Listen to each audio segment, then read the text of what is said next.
ABS-CBN, hinirang bilang isa sa most valuable brand sa bansa. Hinirang ng Kantar Brand Z ang ABS-CBN bilang isa sa most valuable brands sa bansa. Kinilala nito ang tagumpay ng Kapamilya Network sa video entertainment category.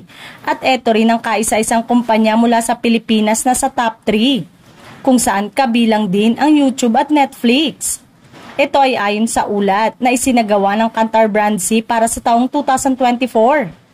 Ayon sa mga opisyal ng Kantar, sadyang lumawak ang mga online video at streaming apps ngayong nasa digital age ng buong daigdig. Habang nananatili pa rin ang ABS-CBN sa mga nangungunang brand dahil sa ilalim ng ugnayan nito sa mga manunood. Dagdag pa ni Eva Claraval na siya namang group head and the Customer Experience Commercial Lead for Asia Pacific ng Kantar Philippines. Ang kanilang magaganda at malalakas na content sa mga nakaraang taon ang lalong nagpatibay sa koneksyon nila sa audience.